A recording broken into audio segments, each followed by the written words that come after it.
Vamos ouvir um pouquinho mais da palavra de Deus, refletir, rezar com ela, o nosso estudo bíblico, o Evangelho de São Marcos, hoje capítulo 3. Pegue a sua Bíblia, seu caderninho, com certeza algo novo Deus vai fazer na sua vida através da palavra de Deus. É o Bíblia no meu dia a dia.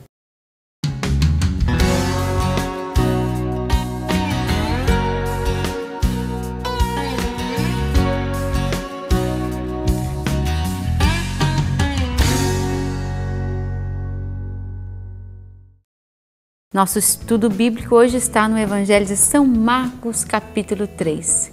É claro, você deve ter seu caderninho para anotar, né? Eu tenho anotado aqui, a Bíblia no meu dia a dia, meu diário. Mas quem tem o costume de anotar no celular, no tablet, não tem problema. O importante é que você faça as suas anotações, que você prossiga o seu estudo bíblico. Não pare só neste momento, mas que se aprofunde um pouquinho mais, tá certo? Vamos rezar? Vamos pedir o Espírito Santo em nome do Pai, do Filho e do Espírito Santo. Amém. Vinde, Espírito Santo, enchei os corações dos vossos fiéis e acendei neles o fogo do vosso amor. Enviai o vosso Espírito e tudo será criado, e renovareis a face da terra. Oremos, ó Deus, que instruíste os corações dos vossos fiéis com a luz do Espírito Santo, fazei que apreciemos retamente todas as coisas segundo o mesmo Espírito e gozemos sempre da sua consolação por Cristo Senhor nosso. Amém. Pedindo o Espírito Santo de Deus, nós estamos clamando ao Senhor que ilumine os nossos pensamentos e sentimentos, que possamos ouvir o Senhor através da sua palavra. Vamos refletir? Capítulo 3, versículo 1. Outra vez Jesus entrou na sinagoga e lá estava um homem com a mão seca. Eles observaram se o curaria num dia de sábado a fim de acusá-lo. Jesus disse ao homem da mão seca: levanta-te, vem para o meio. E perguntou-lhe: em dia de sábado, o que é permitido? Fazer o bem ou fazer o mal? Salvar uma vida ou matar? Eles ficaram calados. Veja, já nesse início, Jesus chama aquele homem a se levantar. É uma ordem de Deus, né? Se levanta, vai em frente. Pode ser que você não esteja na situação desse homem, mas o verbo levanta-te, vai para o meio, fique em pé, é uma ordem de Deus para nós. Para a gente, quem sabe, levantar a cabeça hoje, principalmente você que se encontra aí um pouco derrotado, né? Deus está falando ao seu coração.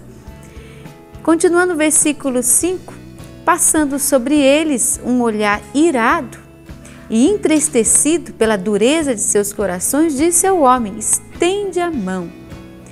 Ele estendeu a mão e ficou curado. Saindo dali imediatamente, os fariseus com os herodianos tomaram a decisão de eliminar Jesus. Versículo 7. Jesus então, com seus discípulos, retirou-se em direção ao lago, e uma grande multidão da Galileia o seguia. Também veio a ele muita gente da Judéia, de Jerusalém, da Idumeia e além do Jordão, e até da região de Tiro e Sidônia, porque ouviram dizer quanta coisa ele fazia. Ele disse aos discípulos que providenciassem um barquinho para ele, a fim de que a multidão não o apertasse, pois como tivesse curado a muitos que tinham doenças e se atiravam sobre ele para tocá-lo, e os espíritos impuros, ao vê-lo, caíam aos seus pés gritando: tu és o Filho de Deus. Mas ele os repreendeu, proibindo que manifestassem quem ele era. Versículo 13. Jesus subiu a montanha e chamou os que ele quis e foram a ele.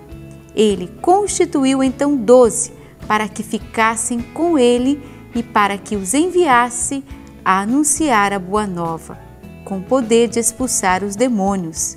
Eram Simão, a quem deu o nome de Pedro, Tiago, filho de Zebedeu, e João, seu irmão, aos quais deu o nome de Boanerges, que quer dizer filhos do trovão. E ainda André, Filipe, Bartolomeu, Mateus, Tomé, Tiago, filho de Alfeu, Tadeu, Simão, o cananeu e Judas Iscariotes, aquele que o traiu. Quem sabe você também coloca seu nome, hein, como seguidor de Jesus Cristo? Quem sabe Deus está te falando algo. Versículo 20, Jesus voltou para casa e outra vez se ajuntou tanta gente que eles nem mesmo podiam se alimentar. Quando seus familiares souberam disso, vieram para detê-lo, pois dizia estar ficando louco. Os escribas, vindos de Jerusalém, diziam que ele estava possuído por Beelzebu e expulsava os demônios pelo poder do chefe dos demônios. Versículo 23, Jesus os chamou e falou-lhes em parábolas. Como pode Satanás expulsar seu reino? Se um reino se divide internamente, ele não consegue manter-se. Se uma família se divide internamente, ela não consegue manter-se. Olha que esse versículo me saltou aos olhos. Às vezes eu costumo anotar com uma outra cor algum versículo que me chama a atenção, que depois pode ser uma mensagem de Deus para mim. Então eu vou marcar aqui porque isso falou ao meu coração. Será que eu tenho sido motivo de divisão? Minha família está dividida? Deus fala também através de cada versículo a cada um de nós. Versículo 26, continuando, assim também, se Satanás se levanta contra si mesmo e se divide, ele não consegue manter-se, mas se acaba. Além disso, ninguém pode entrar na casa de um homem forte para saquear seus bens sem antes amarrá-lo. Só depois poderá saquear a sua casa. Em verdade vos digo, tudo será perdoado às pessoas, tanto os pecados como as blasfêmias que tiverem proferido. Aquele, porém, que blasfemar contra o Espírito Santo, nunca será perdoado. Será réu de um pecado eterno. Isso porque, diziam, ele tem um espírito impuro. É um princípio eterno e que Deus nos fala da blasfêmia contra o Espírito Santo. Eu vou anotar aqui como um princípio eterno, mas também já vou perguntar para o Padre Xavier, né? O que seria esse pecado contra o Espírito Santo? Vamos ver? Um pecado que não encontra perdão. É muito interessante quando nós estamos diante disso, porque se dizemos que Deus é de infinita misericórdia, que Ele perdoa sempre, como se pode falar de um pecado que não tenha perdão? Aqui Jesus fala da blasfêmia contra o Espírito Santo. Isso aqui é um assunto muito sério, né? A ponto de não encontrar perdão de jeito nenhum. Mas, na verdade, não é uma limitação da misericórdia de Deus. No fundo, a blasfêmia contra o Espírito Santo, aqui que Jesus está dizendo, é o sentimento equivocado de alguém de não necessitar da misericórdia de Deus. Existe esse risco, os pecados irem conduzindo o nosso coração a um certo ponto da gente se enclausurar, é chamado até disso, né? Clausura de coração, onde a gente diz para Deus, não me perdoe porque eu não preciso do seu perdão. É um estado de fechamento tão grande que aí a misericórdia de Deus não pode agir. Aí não tem como perdoar. É por isso que vai ser réu de um pecado eterno. Na verdade, se é remetido inclusive aos anjos, porque os anjos possuem uma vontade diferente da nossa, né? Uma vez que se toma uma decisão, não se volta atrás nunca mais, uma vontade perfeita. A nossa oscila, né? Mas no caso deles, não. E é exatamente por isso que não existe nenhum tipo de perdão para os anjos decaídos, porque nunca se arrependerão. Porque Deus seria capaz de perdoá-los, mas isso vai ser impossível, porque nunca se arrependerão. É um risco, né? Uma vontade muito firme, assim, num caso assim, um grande risco, um grande problema, porque a pessoa não volta mais atrás.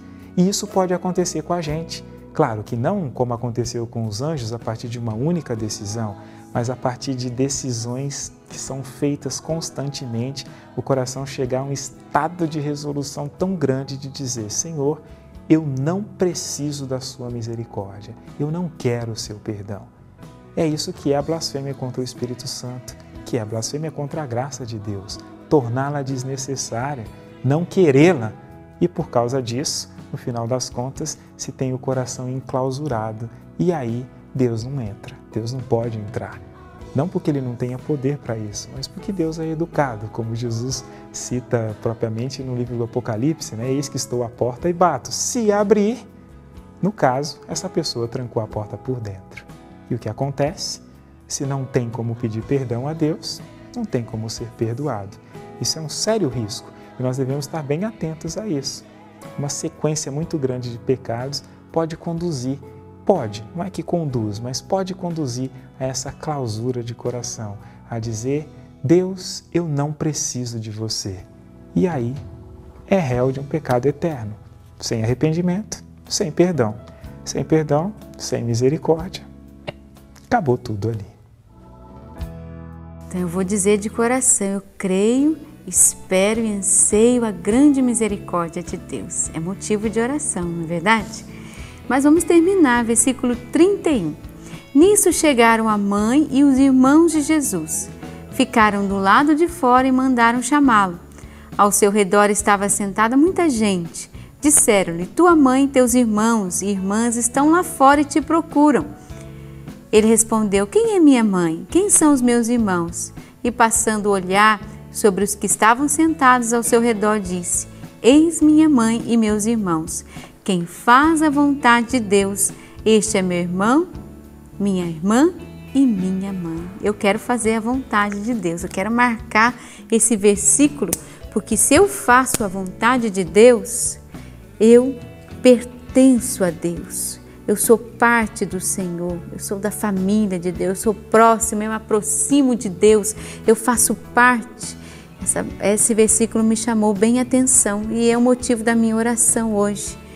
Eu quero pedir a Deus essa graça de passar o dia fazendo a sua vontade. Quero pedir o Espírito Santo que mova a minha vida, as minhas ações para a sua vontade, porque eu quero que Deus me chame minha irmã, minha filha, minha mãe, parte dele, próximo a ele, aquele que cumpre a vontade de Deus. E o que Deus falou com você, hein?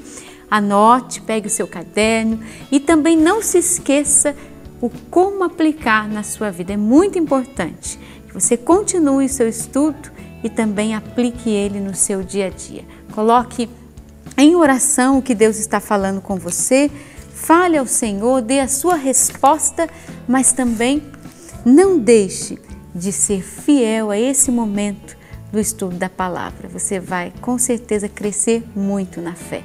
Que Deus te abençoe, que a vontade de Deus se cumpra na sua vida. Até o próximo programa, se Deus quiser.